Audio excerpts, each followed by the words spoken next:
What's going on, guys? Just wanted to jump on here real quick, give a brief preface to this podcast. So, Chad Wesley Smith and I actually filmed this months ago. At the time of recording, we had some technical difficulties, and I thought I had lost the episode. Now, I've since been able to recover the episode, clean up the audio, and get it ready to release. And it was a great conversation. So I wanted to get it out to you guys. Now, again, we filmed this months ago. It was one of the first podcasts I recorded. We have since moved to a studio, got upgraded equipment, upgraded audio, editing, all that good stuff. So the production value of this one is a little bit lower than what it has been. And we lost a snippet of the conversation out of the very beginning. The episode kind of gets cut off abruptly at the very end, and we had to scramble to reconvene after the fact to put together some closing statements. We had lost connection at the very end, but the meat and potatoes of the conversation is not at all affected. It's a great talk. If you're a coach, a lifter, anyone interested in training programming, this is a really good episode to listen to. Chad Wesley Smith is super sharp when it comes to programming, and we talk from the basics all the way up to the advanced and the nuances of programming. So enjoy this episode, guys. Like I said, bear with me. We filmed this months ago. There were some minor technical difficulties. Shouldn't be a big deal. But just want to get this conversation out to you guys. So enjoy this episode with Chad Wesley Smith.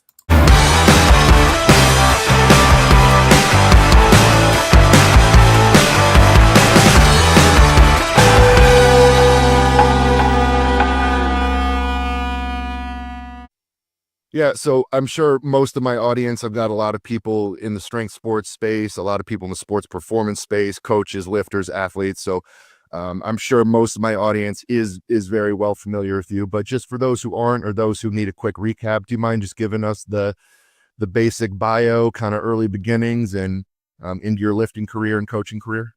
Yeah. So really started coaching, I guess, myself when I was 14 years old, freshman year in high school, starting to lift weights, trying to get better at football and track. We didn't have a strength and conditioning coach, so I was scouring the early 2000 internets for how to do that, and happened upon a lot of good things. Looking back at it, I think I was fortunate that because everyone likes to do what they're good at, the stuff that I was sort of naturally good at and then naturally gravitated to was more sprinting, jumping, squatting, Olympic lifts, rather than like bodybuilding type of training. And, no one would ever confuse my physique for a bodybuilder. So maybe I should have delved into that a little. So short. Yeah. But, so doing that. And then even later in high school, our head coach was like, well, this guy's doing awesome. Like, hey, can you make sure that this freshman or this sophomore comes and works out with you and show them how to do this? And so doing that kind of thing. And then went off to college to throw the shot put at the University of California, Berkeley.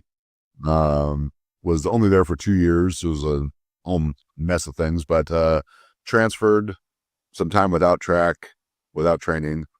And then ended up eventually at Concordia University here in Irvine, California, in Orange County, which was with my guy who had coached me in high school, not our high school coach, but a gentleman by the name of Len Bluetrick, whose son Brian is the throws coach at University of Oregon now. He was previously at Arizona State, Oklahoma, University of North Carolina when I was in high school, and was an Olympian himself, 92 in the discus. So get back there with Coach Blue, start throwing the shot put again. Have one really bad year as a redshirt junior, through like 53-1, and which was less than I'd thrown as a true freshman, but I was pretty out of shape. And then decide, well, next year they're actually going to give me some scholarship money because the NAIA school. So even though I felt like I threw like shit, they were like, oh, this is pretty good for us. So they give me a little scholarship money. I kind of have a pity party to myself that I don't want to do track anymore, and this season sucked. And my parents were like, well, you can do track or you can pay for everything yourself. Well, I guess I'm doing it.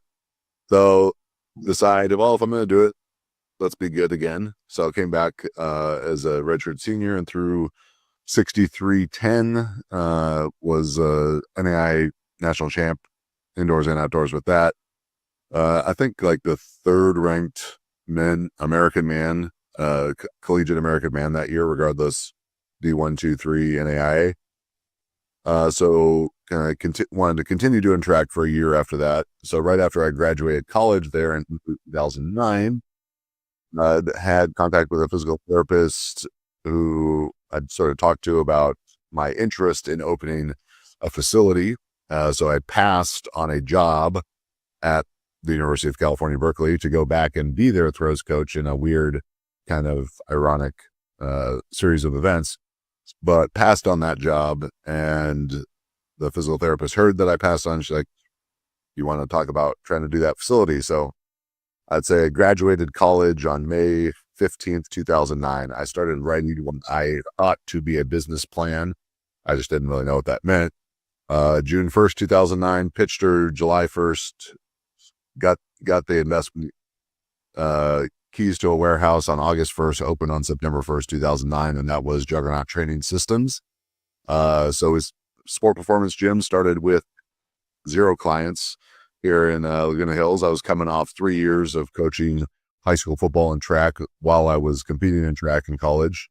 But all the guys that I trained were football players, so they were in season there in September, and just started cold calling and pound the pavement, shaking babies, just friends, out at like club soccer tournaments or volleyball or whatever, and doing that stuff, trying to build up a client base while I was still competing in track for the next season through the 2010 season. Unfortunately, Coach Blutrick had passed away from cancer, pretty much right when I opened Juggernaut. So I did that more or less without a coach. And he was always kind of my technical consultant, because I'd always written my own strength and conditioning side of things, since I was 14.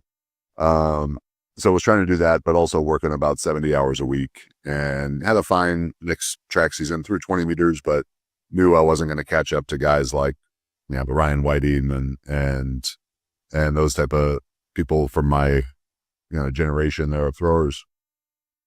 So I figured, hey, I'm already really strong, so how about I just cut my training in half? Now I just lift instead of lifting and then going to throw this heavy ball. So I think I did my last track meet in May or June of 2010, and then started training for my first powerlifting meet using the Juggernaut method, or what would become the Juggernaut method, what we called internally the Juggernaut method, because we'd been using it with clients at the gym over the previous 9 months or so. So get ready for that powerlifting meet, the first ever USPA meet in October 2010. Steve Dennison just switched over from the USPF, created the USPA. It was a USPF meet when I signed up for it. But go there, squat 800, bench 462, deadlifted 700, 800 in reps. And, I validated me enough to where I was like, all right, it's time to put the Juggernaut method into an ebook. And that released a couple months later. I do remember, because I missed 800 on my second attempt and came back and made it on the third.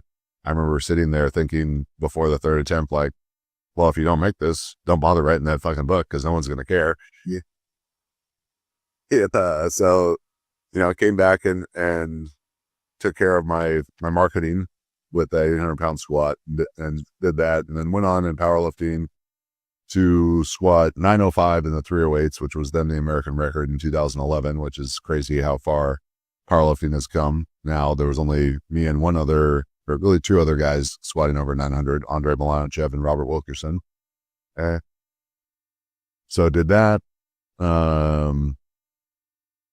competed, powerlifting for a couple of years there, switched over to strongman, won 2012 strongman nationals to get my pro card there, then was powerlifting and strongman, then back to just powerlifting.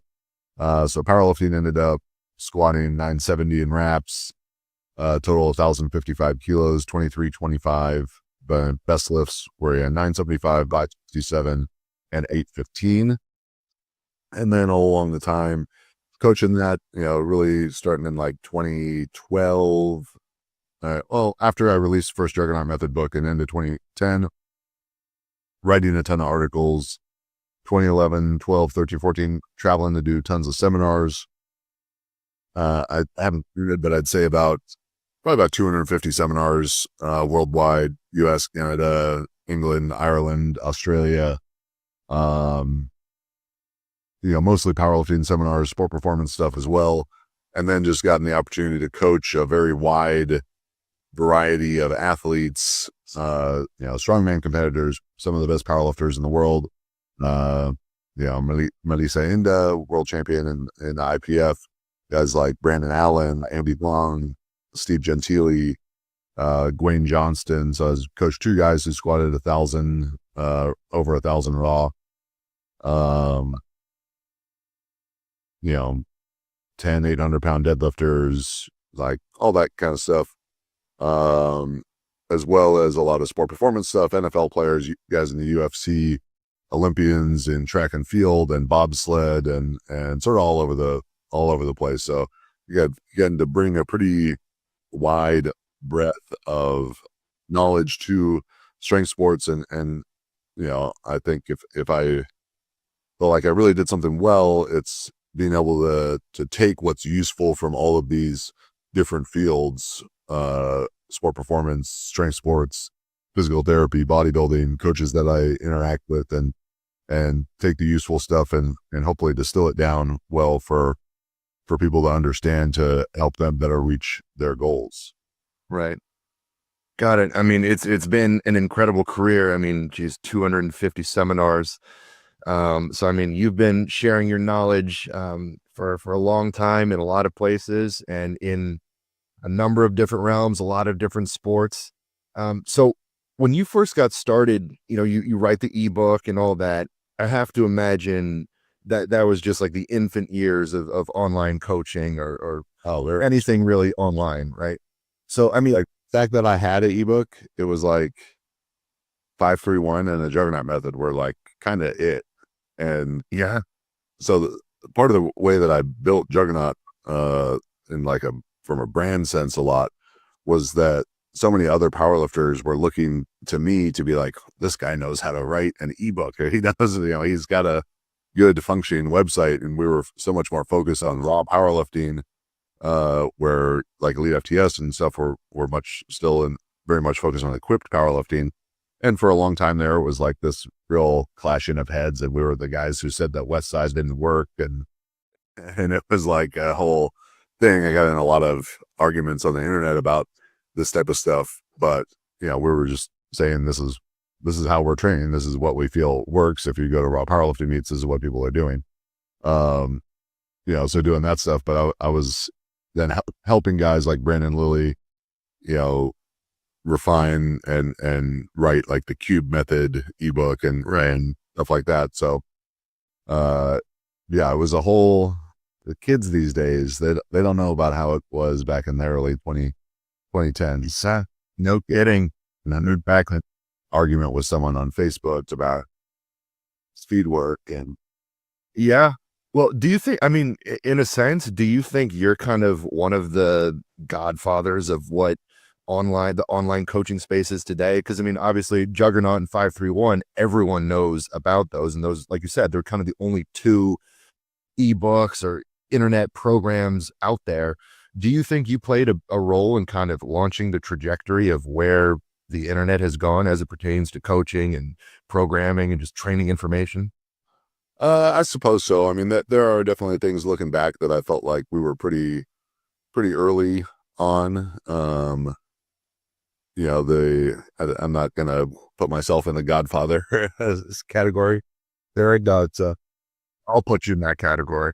Well, but yeah, I think that we were early to do a lot of this stuff, that we were kind of very forward thinking, and it's something I was always very mindful of, because certainly there was plenty of online fitness stuff and strength and conditioning, and guys like Dave Tate, who had Elite FTS going long before I had Juggernaut going, and I was part of Elite FTS for a bit there.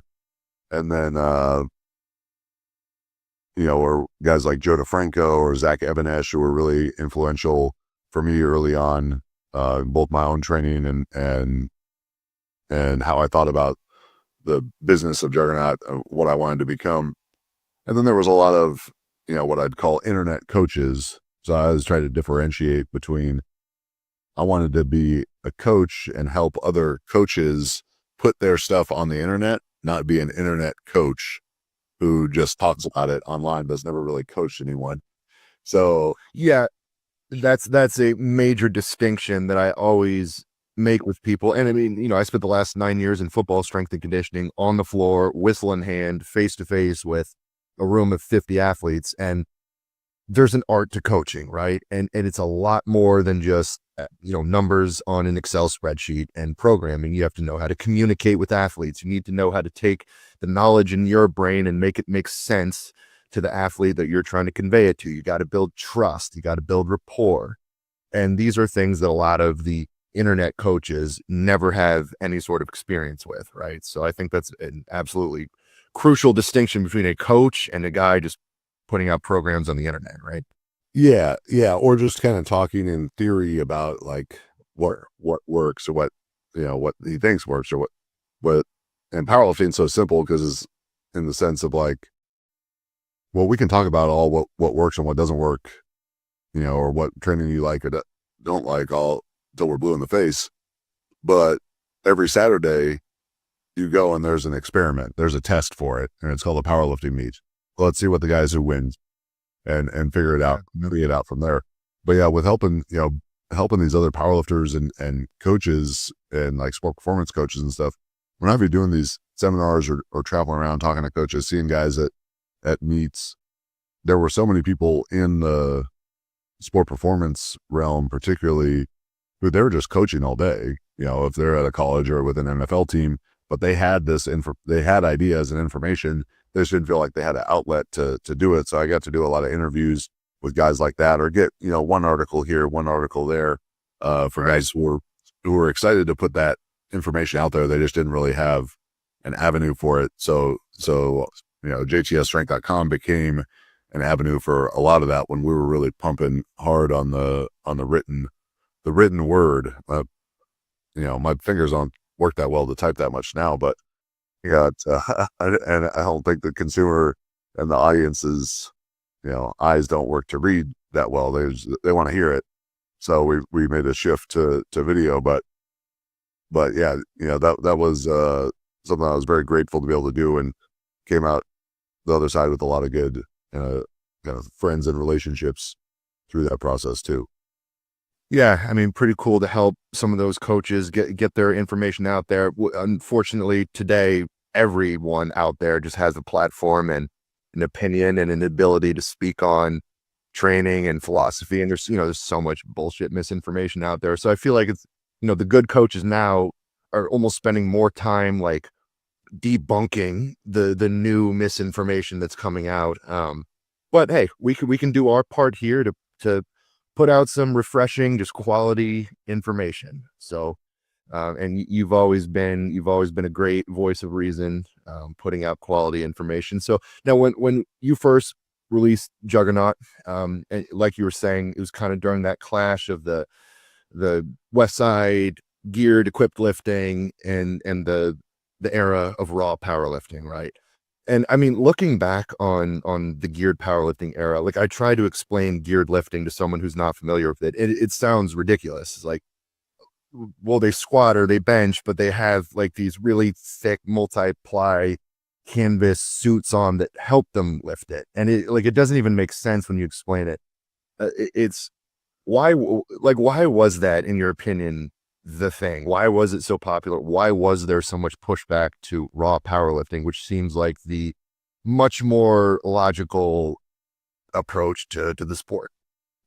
Yeah, I think it probably started, with early bench shirts and stuff, as something that was giving someone 10 pounds and seeing it as like, oh, this is going to help keep my shoulders healthier. But because there was no regulation around it, once something was allowed, it was kind of like, give them an inch and they'll take a mile, and, give them an inch high and they'll squat a mile high. That those sort of compounded on each other, equipment and bad judging. And I was at, my early powerlifting meets, my second and third powerlifting meets were SPF meets in Tennessee and Ohio in 2010, 2011. And that's sort of like the peak decadence, I think, of equipped powerlifting, with guys lifting really, really big weights in really, really questionable, to be kind, questionable standards. And I've never seen footage of an equipped squat that was taken to depth. I've never seen it. If someone has any footage of a multiply squat to depth, please send it. yeah, I've never understood what the appeal is, why someone would do that. I think a lot of it, and some of the popularity, comes from a lack of understanding that it exists or what it is. Because even when I signed up to do my first powerlifting meet, I was sponsored by Elite FTS at the time. Yeah. You know, I had been reading so this was 2010. I'd been like really into reading all the Elite FTS and Westside articles since I was in like junior year of high school, going to senior year of high school, so 2003. And I would see where it would say bench shirt or super suit, but it didn't register to me that meant anything. I was like, bench shirt must be like part of the uniform you have to wear for powerlifting. Like, people might laugh at that and it's called me naive or something, but it's like, it was just a different world and access to information. Because why would I ever think that there was a shirt that was helping someone lift more? You know, I'm a high school football player and shot putter, and you know, my freshman year of college, I squatted 600 pounds. You know, probably a little bit high, but it was simple for me to think like, I'm 18 and I squat 600 pounds. So why wouldn't this guy squat 1,000 pounds or 1,100 pounds? Like, sure, that makes sense. I bet I could squat, 800 pounds in 2 or 3 years. So so it didn't really register that way. And I see it, I think a ton of the popularity in the strength and conditioning world and sport performance world is that the coaches don't know what equipped powerlifting is. They just see the numbers. Yeah. Well, this guy's had, squat 1,100. So that must be the best thing. But they never seen what that squat is. They don't know what that looks like. They just see the number and this must be the best. So in terms of like why it was popular, why people do it, like, I have no fucking idea. It doesn't make any sense. I never had any attraction to doing it. So when I was going to do that first meet, I go to get my singlet and like order it off Elite FTS, and I our contact for the sponsored people, I tell her like, oh, can you send me this one? And my rationale, looking at all the things that looked like singlets to me, well, one of them was like $350 and the other one was $50. So I was like, the $50 one must be better. So I can send me that one. And she's like, she's like, aren't you doing raw powerlifting? And I was like, yeah. And she's like, well, that's a squat suit. And I was like, and she's like, you just need a singlet. Okay.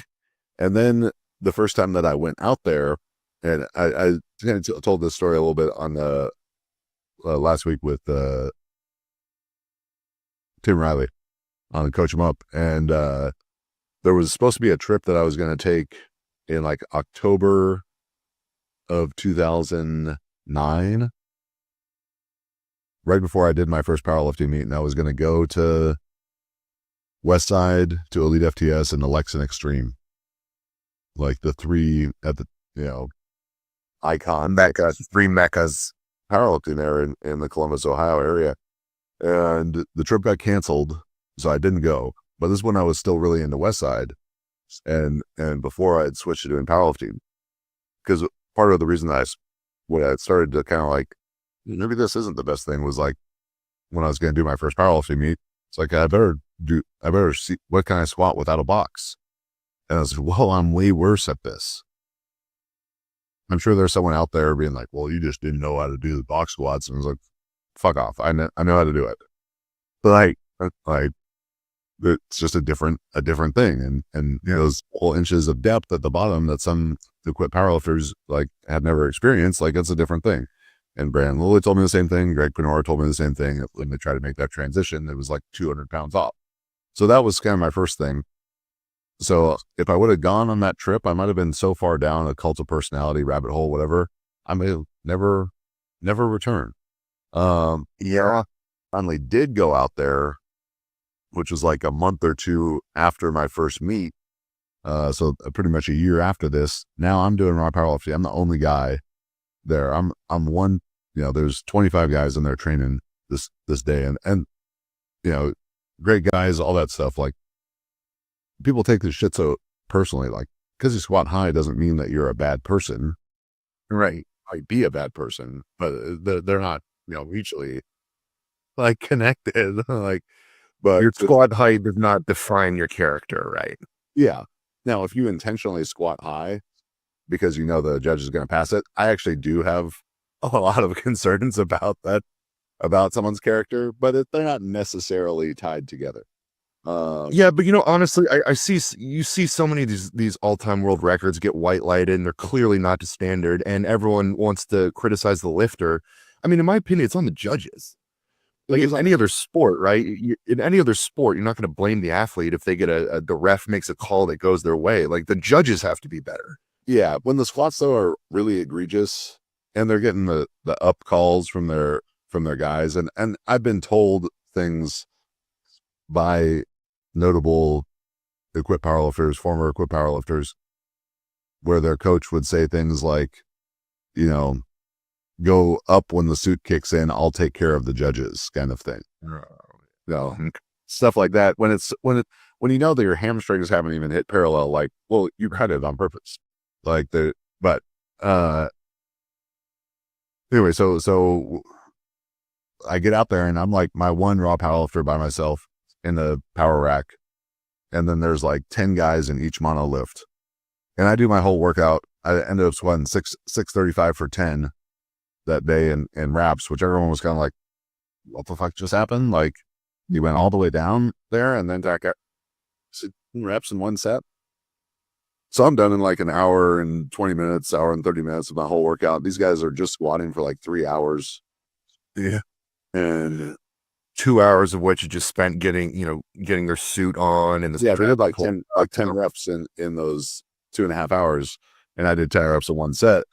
And that's when I started to get more like, what the fuck is that? Well, why would anyone do this? Like, I don't get it. But I guess it's not for me. So, well, the world is glad that you went the route that you did, and that you did not get indoctrinated into the West Side conjugate cult. And but let's go into some programming here. And I obviously, I know today and right around the time you just described, you parted ways from the West Side ideology, and we'll get into that here in a bit. But in this podcast, I really want to kind of go in depth on programming. I have a lot of people in my audience who will be interested in to hear that. So let's start basic, and we can work our way towards some of the more advanced programming. But let's just say you've got your average person. They're not necessarily in a meet prep. They just want to get stronger, squat, bench, deadlift. Where does someone start writing a basic program from scratch? What are some of the initial considerations? It's your average adult male. Yeah. So, if you're just doing general training to, lift more weights at the commercial gym or in your garage, there's a lot of, and all this stuff, there's a lot of right answers, but when there's not a specific meet date or anything like that, there's a lot more flexibility and a lot more could be right answers. So for someone like that, I'd be looking to do some kind of squat variation twice a week, some kind of bench variation 2 to 3 times a week, and some kind of deadlift variation 1 to 2 times a week. Now how that's organized into the week is going to be partly dictated by their schedule. That could be a 3-day a week plan, a 4-day a week plan, a 5-day a week plan. One is not necessarily better than the others. It's just kind of all how much time you got, how many days a week can you train? Yeah. With age, might less frequent training be a little bit more feasible. So a 3-day, for a 45-year-old, would a 3 or 4-day be better than a 5-day? Probably. I could make arguments the other side of it for why more frequent, smaller sessions is right better as well. But from there, just having a kind of a general understanding of like what are the ranges that we develop these different qualities in. What are the ranges I'm going to train in to build bigger muscles and hypertrophy, the ranges I'm going to train in to build more force production with those bigger muscles in general strength, and then the ranges that if I do want to go and test my 1 rep max, how would I prepare myself in a peaking type of situation? So having a general understanding of that, which they could find in places like the book Scientific Principles of Strength Training or the Juggernaut Training Systems YouTube channel. But we're going to push hypertrophy with increased volume. We're going to push strength with increased intensity. So I'm going to do more work, whether that's the same weight for more reps, it's or more sets with the same weight for the same amount of reps, or a little bit more weight for the same reps and same amount of sets, or a small combination of the three. And then I need to put more weight on the bar to get stronger because there's more fatigue that's going to be driven from that. The reps need to be a little bit lower. And then as I'm peaking, we're trying to, feel a little bit better. And that's sort of, the trickiest part of training is managing that fitness fatigue relationship.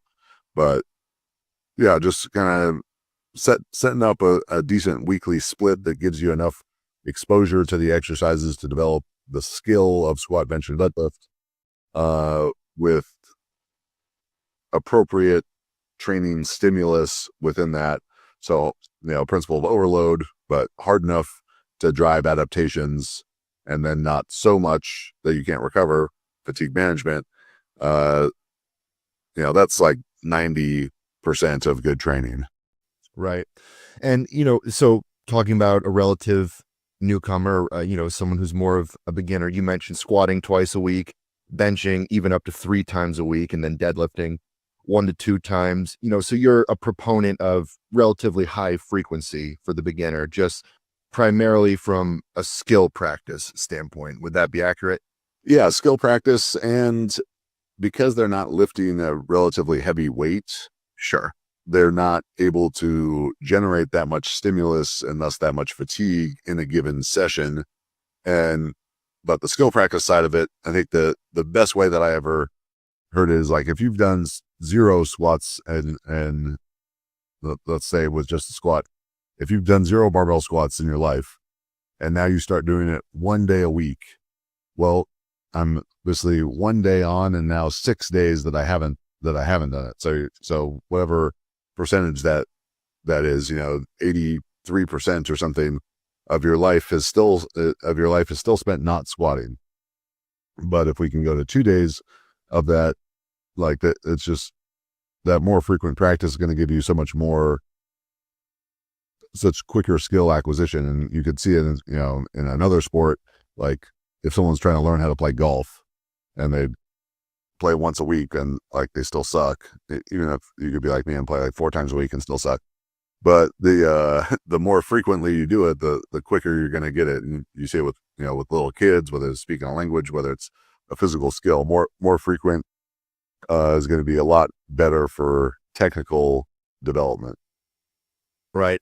And obviously there's a wide range of what that frequency could look like, going from what you said, kind of the twice a week squatting, 3 times a week benching, all the way up to, like the Bulgarian method where you're doing it every day, right? How do you kind of navigate that spectrum when you're prescribing the frequency for, obviously, when you become the bigger, advanced, stronger guy, that frequency is going to decrease. But for your, beginner, intermediate, how are you going about determining that frequency? Yeah, I mean, for me at this point, obviously, I just kind of know the range that most people are going to do well within.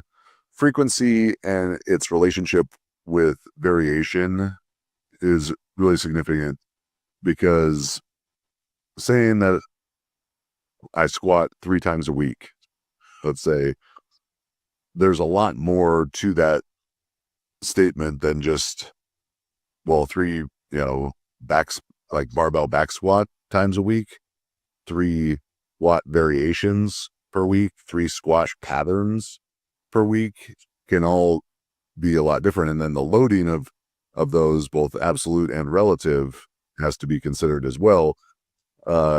So like a good way to understand this specific to squat frequency, and this like a question I'd always get at seminars is how many days a week should I squat? Everyone, they were hoping that I was going to tell them a number. 2 times. 2 times is the best. You should only do 2 times. 2 times is best for everyone. Like, of course, they would have loved if I give that answer, but it's too simplistic for me to do a service to the people interested. So when I was coming back from hernia discs in 2013, when I started, the base of my rehab was doing breathing drills, 90-90 breathing drills, and bodyweight squats, because that's the most that I could do. I couldn't even bodyweight squat to depth at the start of it. So I would do what I could 3 times a day, 7 days a week. Then, 2-3 weeks of that, I progressed to doing like goblet squats, breathing drills and goblet squats. So I added a little bit of intensity. I did that twice a day, 7 days a week.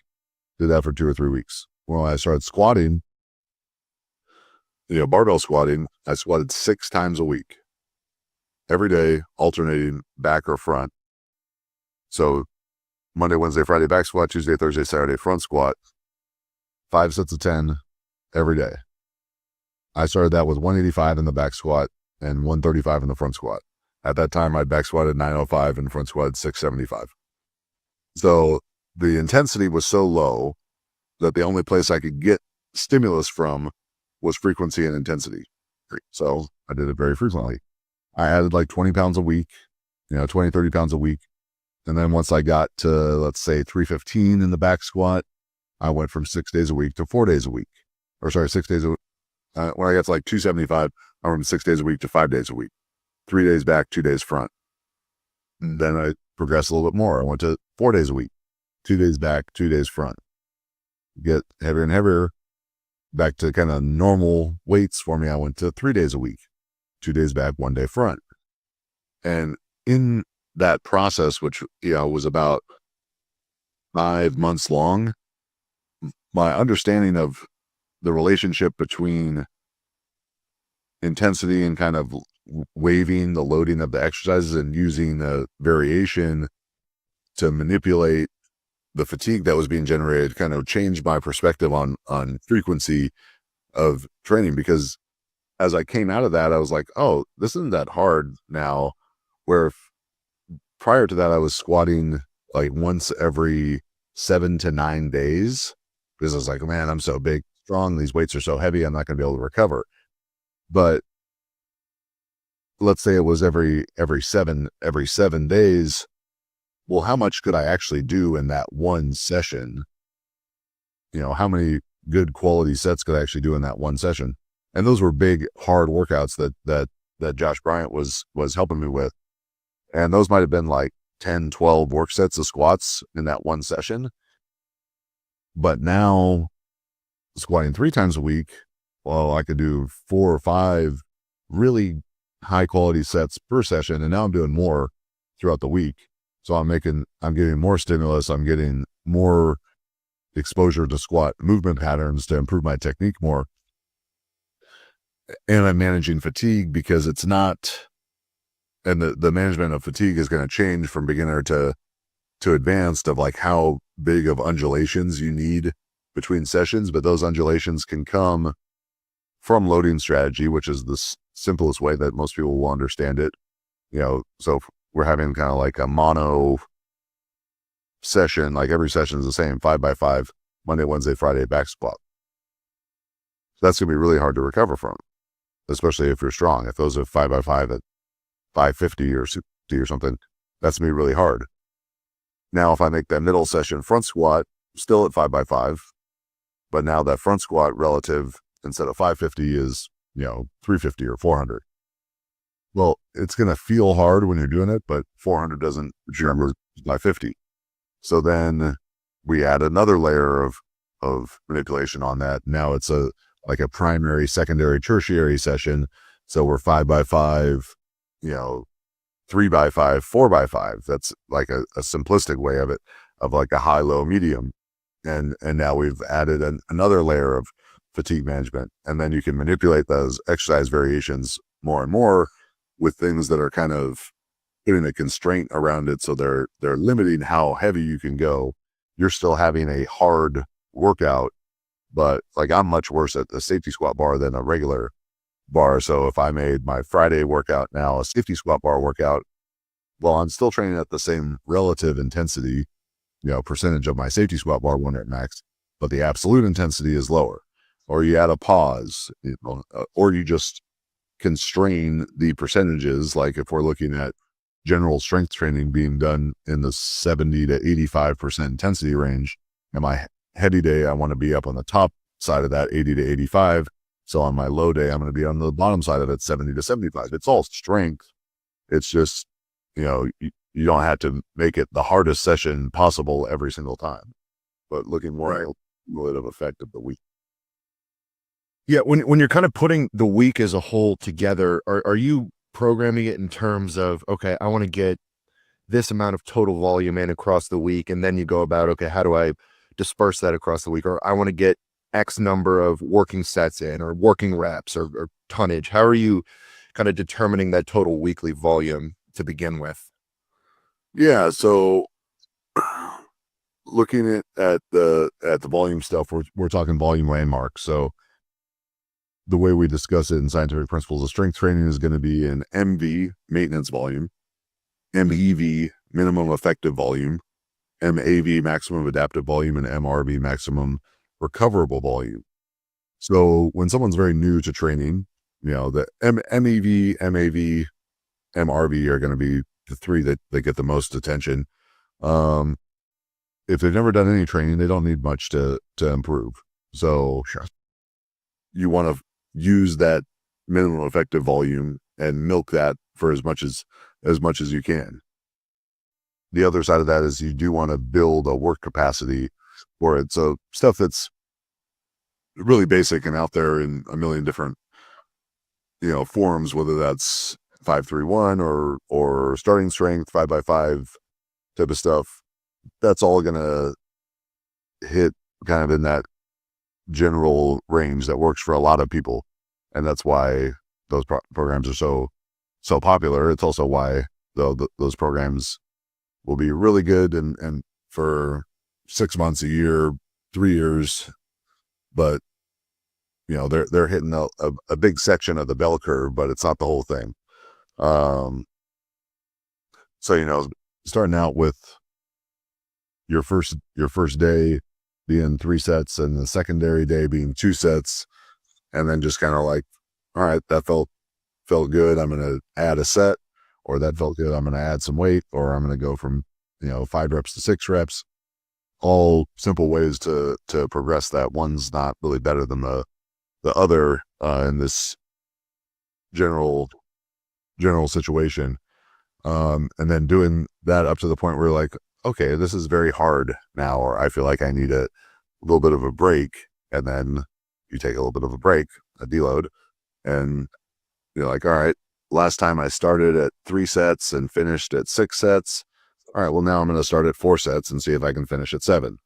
And, observation is such a powerful tool in this, and trial and error. And the thing that maybe frustrates me the most about,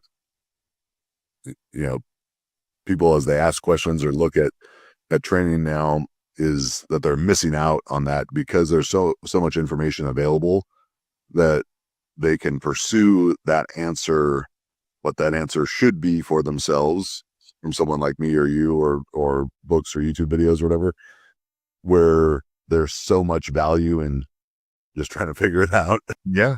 By training. That was kind of the only option for a long time.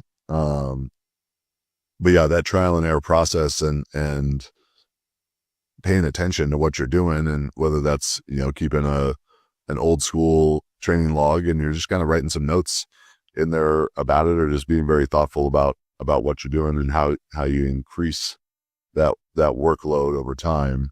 But yeah, kind of any of those base starting points that you can find in a million articles, like, that's fine. Just start there and see how it feels. And, adjust accordingly. Because if you've never done much of anything, it's all going to work. It's just going into it with the understanding of like, well, this is working because I haven't done anything ever. Not this is working because it's obviously the greatest program ever. And that's where people get caught up and stuck in this like lifetime intermediate type of setting, because they're like, well, when I did starting strength, my squat went up by 100 pounds in 6 months. It's like, yeah, but it went from 100 to 200. Like those are the easiest things, and it's not the same. Like now my squat's only gone up 20 pounds in a year. It's like, yeah, but it was from 500 to 520. Like those pounds are much harder to come by. They take more thought and strategy in the work.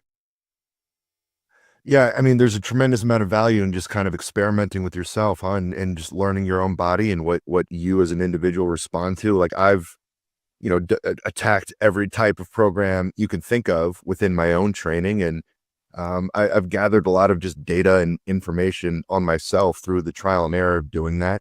When I first got into lifting, I loved deadlifting. And I'm naturally good at deadlifting. So I deadlifted 3 times a week because I loved it. And at first it worked great. My deadlift took off. And then I got to a point where my deadlift was getting pretty strong. And then I realized, if I deadlift 3 times a week, I'm going to get hurt, which I did. And as I got stronger with that, I realized, okay, I am a guy who needs to deadlift less frequently. On the flip side of that, I'm a tall, long-legged guy. I'm not a naturally good squatter. So I've learned over the years that for me, if I want my squat to be at my best, I need squatting frequency. I'm never squatting with crazy weights that are going to incur some massive recovery demand compared to like my deadlift. But I need to get better at the skill of it.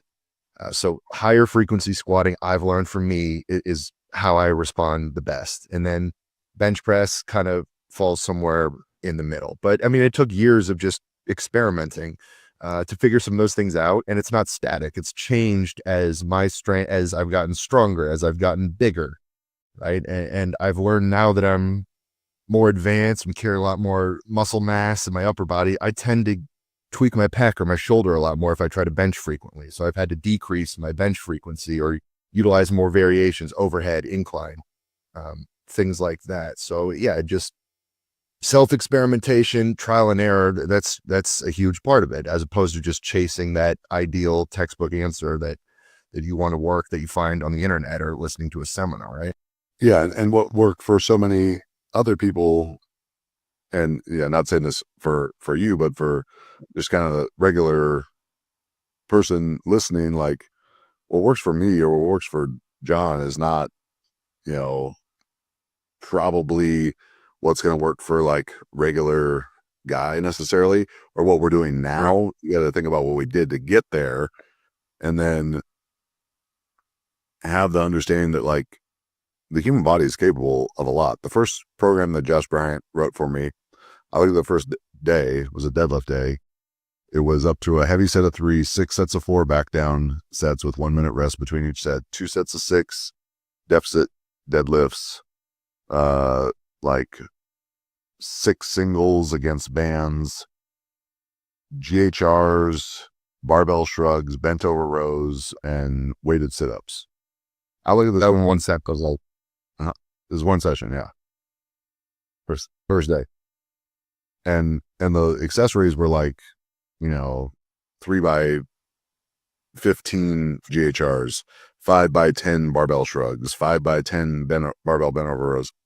And I'm looking at this thing like, this guy's out of his fucking mind. Yeah. And then I did it, and it was like terrible. It was so hard. Like I had never had such a deep in my soul soreness for 4 days after. My hands and my lats and my erectors and everything I was dead. And then the next week, I did more. 6 sets of 4 back down sets became 8 sets of 4.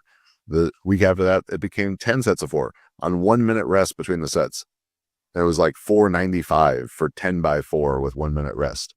And I couldn't stick to the rest that well through it. Like, the first day, maybe I made 4 sets at 1 minute rest, and then it was 75 seconds and 90 seconds. And the next week, maybe I made 5 sets and then 6 sets. But I got the work done. And we went through this whole thing, and I made a 202-pound total PR. This is my second powerlifting meet. So I go from 1963 to 2165. And then I come back and we do a very, very similar program for the next meet. Same setup. And the second time around, I was like, yeah, 1 minute rest the whole way through. Boom, boom, boom. I adapted. Mm. And everyone has got a different capacity for those to make those adaptations. But and same thing for me in the rehab type of stuff. If you would have been telling me you're going to do 3 or 4 hard squat workouts a week, you're crazy, impossible. But I built to it in a strategic way so I could do it. So, like we'll have people using our app and they're like, well, I only like to bench 2 times a week. And I was like, in my mind, I don't give a fuck what you think, you've been lifting for like 2 years. Like, Right. I only bench 3 times a week. Like, oh, it's hard. Yeah. Being strong is fucking hard. Getting strong is fucking hard. Yeah. No. Like, and it might suck for a week or a month or, 3 months, but you're going to drive those adaptations with it, and challenge yourself in a way. And yeah, you might get, if you get 2 or 3 months, you're like, I can't do it. Like the third workout's so much worse than the first 2 that week or whatever is going down. Then yeah, obviously it's going to make a change, and the app would have made a change because you'd be reporting these low readiness things, but people got to be willing to like push and experiment in these different ways. Right. Let me ask you this: you describe, the session you described that Josh gave you, just a jam-packed session, 1 million exercises, 1 million sets, reps. Do you see value in those just big sessions as opposed to taking that work and distributing it across the week? Because intuitively, I see a session like that, and I'm thinking, by the time you get to the second half of the workout, you're so fatigued from the first half that the quality of work is just going to drop off, right? Your force production is going to be diminished. Probably your capacity to, learn new skills is dropping off because you're fatigued. So would you prefer to distribute those big sessions across a week, or do you see value in, hey, just building work capacity and conditioning and training yourself to produce force when you're tired in a big session like that? Yeah. So it's going to take a special person in a special circumstance to maximize really, really challenging sessions like that. Mm. I have good genetics to be strong, not the best. There was always guys, stronger than me just kind of naturally, but I fully acknowledge, like, yes, like my knees are the size of a young elephant's. Like, I'm meant to lift heavy weights. And I think I had pretty naturally high work capacity and high work capacity from a lifetime of training in sports, and was in a job setting and stuff where like I knew I was going to have this break in clients from, we had some early morning people, and then I had from like 9 to noon to train, and I was going to do it. And I didn't really do shit else besides train and coach and eat and did that. And I really wanted to do it. So that's not going to work for a ton of people. But the people it does work for, it can make them really, really strong. So yeah, I definitely prefer more frequency with a little bit smaller sessions. And I would break that session into 2 a lot of times too. I might do all the deadlifting in the morning and then come back and do all the accessories in the evening. And certainly found more quality in 2, an hour and a half and a 45-minute session than one what probably became a 3-hour session. And I was young. I was 24 years old too. So yeah, that's got to be a consideration with it as well. But the phrase like stimulate, don't annihilate, I think is valuable in whatever sense, powerlifting, sport performance stuff. Like it's not the last workout you're ever going to do. So like, you don't have to get all of the gains in that one session, and being a slightly undertrained is probably better than being slightly overtrained. But you got to find out what that means. Like, what are you really capable of, as well as people are more advance in their lifting career, they're going to have a better understanding of what that means for them. In your opinion, where does the addition of drugs affect this? When you're talking about programming for enhanced versus natural lifters, do you find that the enhanced guy can do more, therefore should do more? Or is it the flip side? They can get away with doing less, therefore they should do less. Yeah. So both answers are right. I think that's probably the biggest thing I misunderstood about performance enhancing drug use is like, yes, it helps you recover better, but you're going to do work that is harder to recover from because of that. So its effect in how many more sets at a relative intensity you actually end up doing can be kind of negligible.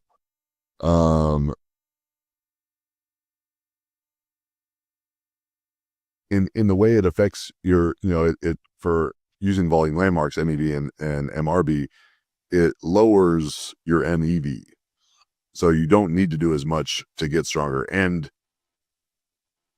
at the same loads, it's certainly raising your MRV, but now the loads are getting so much heavier. So maybe your MRV stays the same. Maybe some people come down a little bit because it's not affecting every, system equally. Like it's not developing your tendons and ligaments the same way that it is your muscles. They don't respond as quickly and in that same manner. It's not, the neural fatigue part of things. Like it does have a effect on neural force production and stuff, but it's not in the same way that is the muscular effect.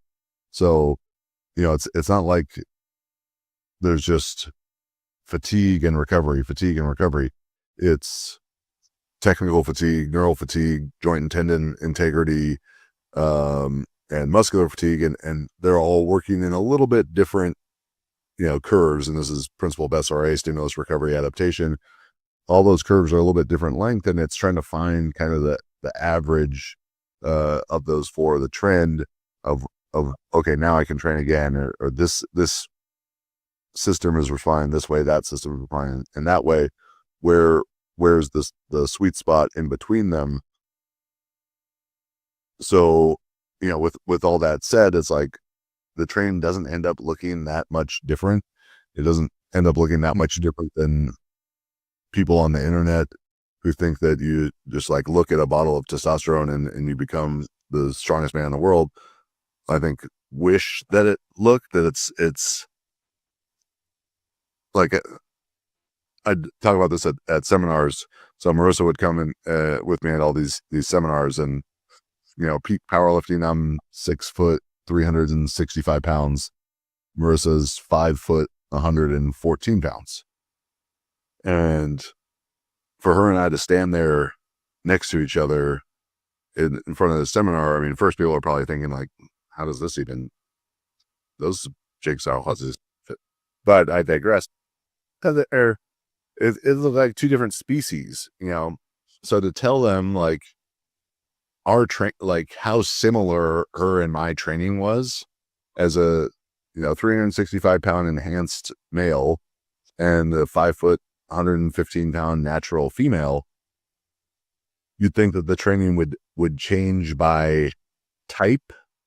And to make a small pun here, it really changes by dosage and the dosage of the training that okay, maybe she has an extra bench workout here or 2 or 3 extra sets there, or but it's not, this is a beginner program and this is a advanced program, and we were both the most advanced that could happen really. But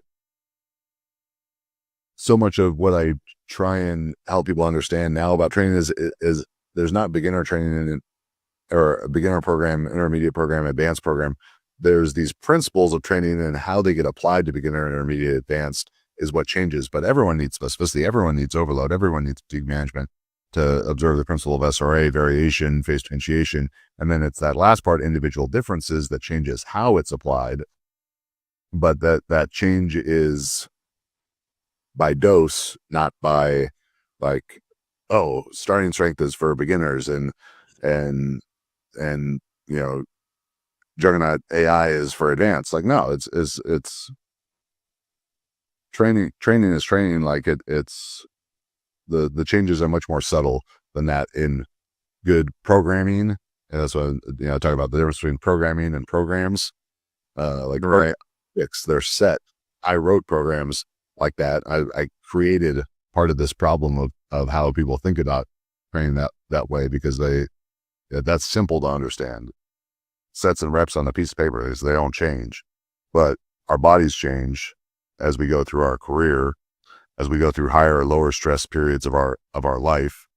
And then, what I need and what you need and what the people listening need is gonna be manipulated by that. Right. A trend I've observed just looking at kind of the top enhanced lifters, speaking about powerlifting specifically, versus some of the top, IPF, USAPL lifters, is you see a lot of the big enhanced guys, they're doing the, once a week work up to a heavy top set, low volume, low frequency. And then you see a lot of the IPF guys, it's 3 times a week squatting. Do you think that's kind of a matter of personality separation? The guys who've gravitated towards the dark side, go with that style, or do you think it's, you touched on it, that it doesn't really manifest in that much of a difference between optimal training enhanced versus natural, but you do see a kind of a vast difference in how those guys approach it. Do you think that's, like I said, a personality thing, or genuinely based on merit? I think there is personality to it. Where the biggest difference, I think, in enhanced and natural training is going to be the ability for the enhanced athlete to do less and still have it be very effective. Now, Sure. doing that and it being optimal is definitely not the same thing. And that doesn't mean that they're not crazy strong, and maybe you guys who are better lifters than me, but people who, if you're going in and one week you squat really heavy and the next week you bench, or the next week you deadlift really heavy, you bench heavy every week, and then you have like one accessory day, that specific type of training, you could be incredibly strong doing that.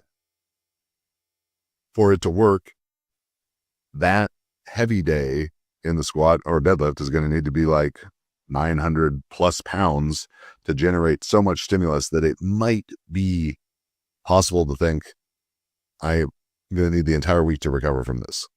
Right. And then, well, how are you so incredibly muscular doing such low volume training? Okay, well, if you do like so much T-ball and anabar that, like, I'm like, what ethnicity are you? Like, you're so like, well, yeah, like, if it looks like you're from the planet Anadrol, like an alien come down from a different planet, well, yeah, that's gonna allow you to still be so muscular with such low volume training. Doesn't mean it's the best thing to do, but that's certainly possible. And on that side of things, I wouldn't suggest that for powerlifting success or for life success and health. But it's certainly more possible. Now, I've been in a pretty rare situation that I've gotten to be a part of every part of powerlifting in a very high level, raw powerlifting particularly. That I don't know if anyone else has coached people, competed or coached people at like big dogs, US Open type of biggest untested meets, as well as IPF Worlds and the peak of tested powerlifting, and to kind of get to see both of that and understand the differences on might read about it or see it on YouTube, but to be there and understand the differences with that stuff. And the IPF lifters are so remarkable.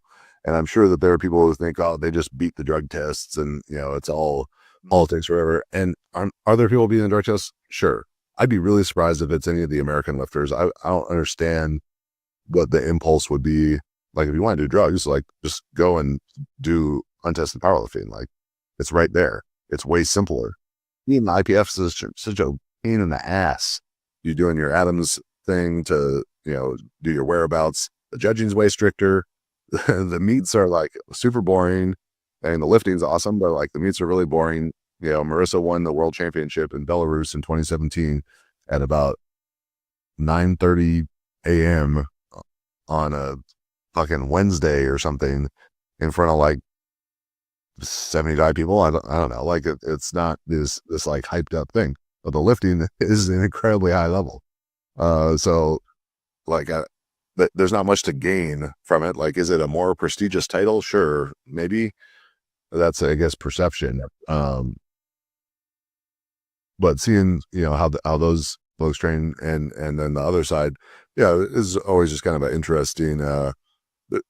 Personality's got to play a big part of it, because the personalities are way, way different. Guys, thank you for tuning in and supporting the podcast. I just wanted to take a minute to give a shout out over to my guys at Troponin Supplements. So they're the sponsor of the podcast, and in my opinion, they carry the best supplements on the market, and it's not even close. And they're the one company that I've wanted to align myself with. As a nutrition coach working with NFL football players, other professional athletes, strongman competitors, bodybuilders, powerlifters, fitness enthusiasts, endurance athletes, I have to be very particular about any supplement company I endorse. And with Troponin Supplements, frankly, it was a no-brainer. These are the products I've been using myself for the last few years, before I ever became involved with the company. I know the owner personally, Justin Harris. He is one of the brilliant minds in the bodybuilding industry, and we've talked, and all he has wanted to do is just bring some of the elite top-of-the-line products to the market, and that's what he's done. So these are the products I recommend and endorse to all my athletes, all my clients. I use myself, and I want to pass this along to you guys as well. So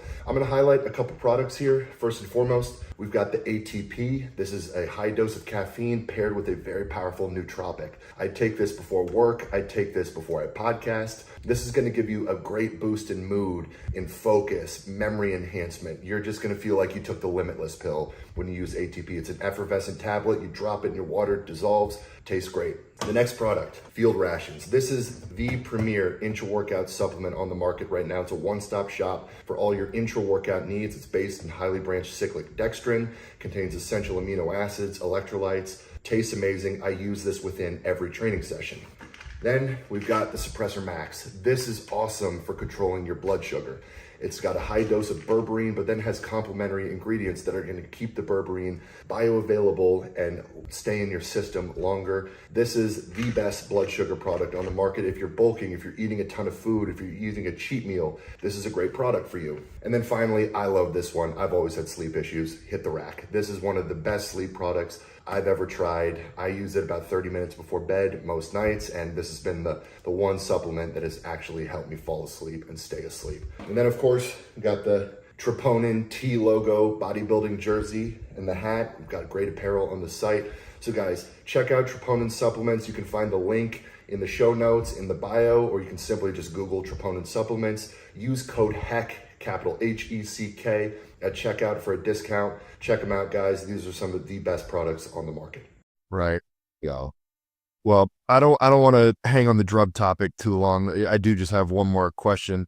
Do you think that the strength athlete would find more value in, if they're going to push the PEDs hard during one phase of the year, are they better off doing that in the off season where it's, theoretically it's muscle mass building time, right? Building up the weaknesses, or doing it in prep where, okay, we're training for the meet. We need to be at our biggest and strongest during this time. But, we kind of touched on it. The PEDs are probably going to have the most benefit towards tissue building compared to, neural output and skill development and things like that. So if there was a time to push it, off season, gain season, or meet prep, be at your best, strongest, most superhuman during that time. People are gonna. I'm not gonna profess to be like an expert in how this is done. My use of that stuff was always fairly simple, I think, and relatively conservative. I know that's quite the statement, and everyone always says that they take less than they really did, but I think that there's people who are Right. drug free, then there's people who are like sensible, and then there's people who are like, how are you still alive? And I'll put myself in the middle category. But but then Ed Cohen had a great line, and he said, there's no medal for the guy who takes the least. But Right.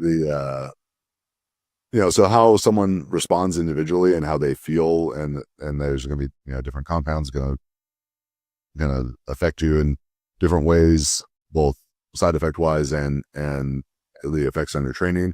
So probably the best answer is going to be that there's, just like different focuses of training in different times, there's different drugs to use in different times, and different dosages to use in different times, and you gotta kind of someone would have to research that a lot more than I have, and experiment with that. And I think there's a bit tougher experimentation than like, well, could I squat 3 times a week instead of 2 times a week? Experimenting. But yeah, I think that it's probably stuff that's more useful in off season mass building phase, and more useful in meet prep. Yeah. Yeah, guys, I encourage you to explore finding your max recoverable volume from training, but not your max survivable volume from PED use. But okay, going on. On to the one. Dr. Mike Zertel, the famed internet comedian and exercise scientist, and I were in Australia at a powerlifting meet that I competed at, and we did some seminars out there, and we were riding with another powerlifter, and as untested powerlifters do, the question of like, well, what are you taking comes up, and I'll leave his name out of this, but as he listed off compound after compound of the highest dosages that I'd ever heard, Mike and I are looking at each other in the car like, what the fuck are Mike's writing it down on his phone? And besides that, we also almost got sideswiped by like 3 different buses in Sydney while the guy who was telling us this stuff was driving, and then he reviewed us. So he had night blindness and shouldn't be driving at night. We're like, just after the things that you've told us you're taking, you shouldn't be driving because you might like spontaneously combust at any moment right now. But we started referring to the theoretical limit of how many drugs someone could take as this person's last name limit. And I've still never heard anything approaching it. It was about 6.5 times as much as I was taking in total, a small unit. We did have to ask, well, where do you even put that? Like, where do you shoot that? Is wherever's not sore. Yeah, the tin site. Well, I won't rattle off any names, but I've got a few good guesses of who that probably could be. No one who was huge in that era. But segueing into the hypertrophy and tissue building realm, do you prefer to carve out a true hypertrophy block, a hypertrophy phase during the year, or do you kind of prefer to bake it into the year as a whole? Keeping it in the strength sport context. Yeah, so typically we'll have the dedicated hypertrophy phase as someone becomes very advanced, and though muscular, it's like, what benefit might there be, or they maximize their weight class. That is going to turn into just much more of a general phase of training. And hypertrophy is general in nature to powerlifting, but a general phase in the sense of a lot more exercise variation, of loading variation, of and when I say I'm using exercise variation very broadly here. So for the competitive powerlifter, not just a different, he's going to do RDLs instead of deadlifts, or deficits instead of deadlifts, like farmer's walk, or, instead of bilateral barbell squatting, unilateral work, or, loaded lateral work, to get into a lot of different movement patterns, and use that general phase to help them stay healthier, and to give novelty to the training for myself. And I would suspect that you might be in the similar realm. You come from a sport performance background as an athlete yourself, you know, I don't want to say a real athlete, but you know, someone who plays real sports, they're not just trying to be exercising. In the words of Kenny Powers, powerlifting training to me got boring a lot. And the best powerlifting training, like, there's a lot of redundancy to it. There's not a lot of variation to it. There's a lot of 3 exercises and they're very close variations and doing them over and over and over. But when you come from sprinting and jumping and throwing and you know, lunging and twisting and doing all that stuff, like it can get kind of boring. So having that kind of phase helped me stay much more engaged and kind of hungry to get ready for powerlifting meets. I ended up having to do a lot of that type of training reactively, because I was like, I'm beat up or bored, so rather than proactively. So because I did it reactively, I'd have to do it for, you know, 3 to 6 months, where if I would have put it in my plan up front, I probably could have just done it for like a month or 2 and then gone back to powerlifting. But yeah, I like more of for beginner and intermediate lifters, dedicated hypertrophy work. For advanced lifters, they're probably already kind of maximizing the muscularity of their weight class, so they might not need a dedicated hypertrophy phase. For the lifter that you are giving the dedicated hypertrophy phase, are you ever venturing into, you know, true bodybuilding style training, machines, cables, dumbbells, or are you always kind of just changing the style of programming, still using squat, bench, deadlift variations and unilateral work, free weight stuff, for more volume to drive the hypertrophy? More recently, I'm become, recently, like in the last 2 or 3 years, definitely more open to using more machine training, and I was thinking of it more as muscular stimulus. But the more advanced the lifter is, the more on board I am with machine training, because they've done so much squatting, benching, and deadlifting that their technique is more stable. A longer time away from it or less frequent exposure to it isn't going to have as negative effect. But if I only, squat once a week, and I'm taking 83% of my life has been spent not squatting, then, being away from it for too long is going to be really detrimental to the technique. But if I've banked years and years and years of work in that, well, okay, I could probably not squat for a month or 2 or 3. And, my first 2 or 3 sessions come back going to feel a little rusty, but it'll be back quick enough. Would you still recommend, let's talk about the advanced guy who maybe, maxed out their strength in a particular weight class. Now they really need to add some tissue, move up a weight class, but they're an advanced guy, been lifting for years and years.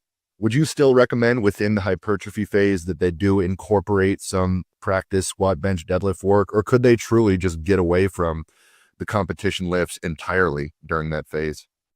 They could probably get away from them entirely if they're really advanced. If they're really advanced in untested powerlifting, part of their way of moving up the weight class is not going to be training related. So it doesn't matter that much in that sense. But, whether in sport performance or powerlifting, I think there was such a push for a long time of like, well, you're not developing the intramuscular coordination if you're not doing the barbell lifts. And there's now where there was this vilification of machine-based training for a long time.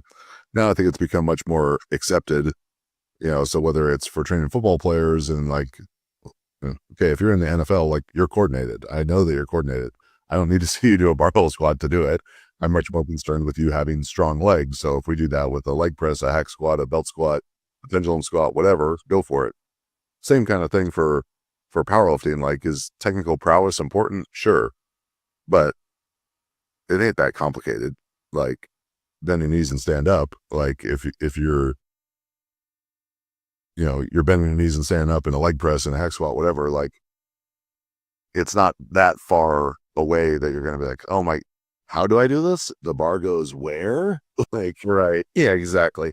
And I mean, like in the sports performance setting, I see a lot of value in machine work because the weight room, it's not all necessarily about, making you more athletic, more coordinated. A lot of times it's just about exposing your tissue to load. Yeah, right? if you do no stimulus.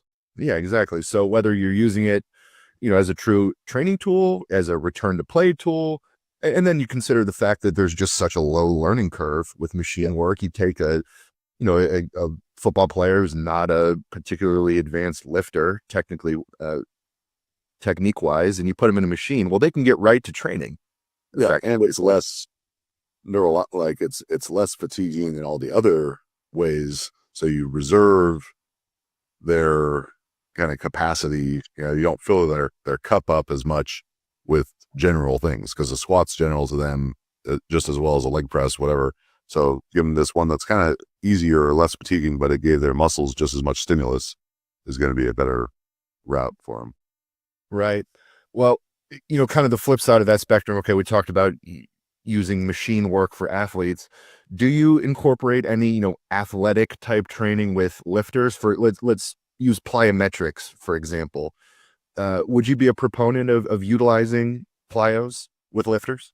Yeah, I did a lot of that coming out of early in my powerlifting career. So I'm straight out of track and field, because I'd always done a lot of it. So it was easy to keep it in and keep doing it.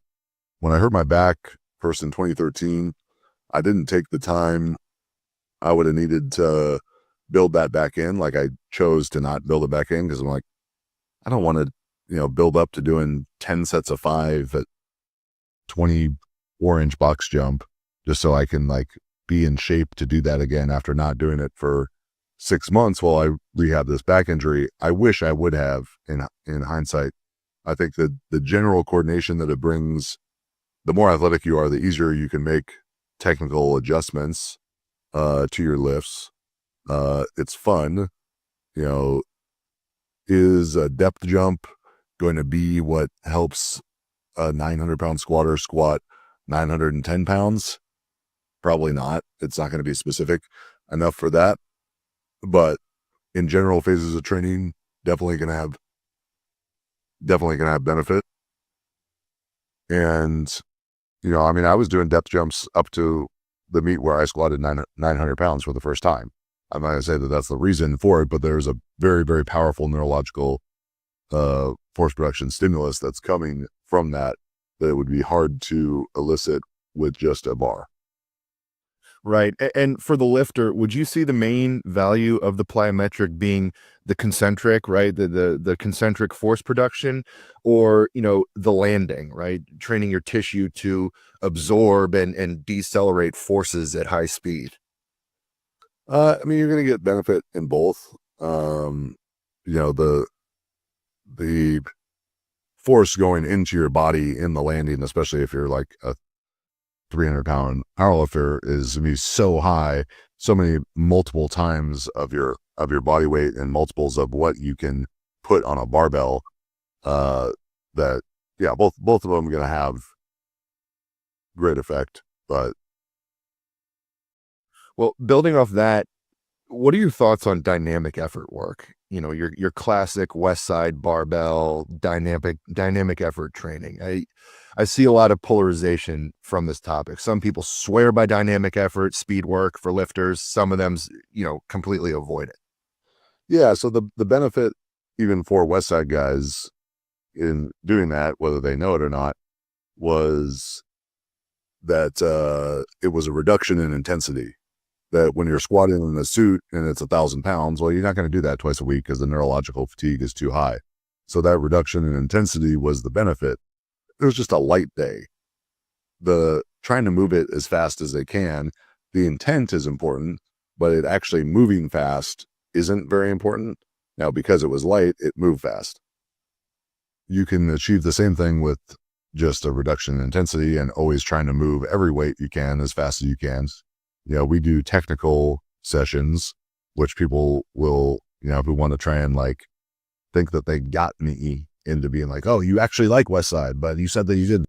It's like, you guys ain't fucking tricking me here. I know what it is, and I know what the technical work is. They're not the same thing. They might seem the same.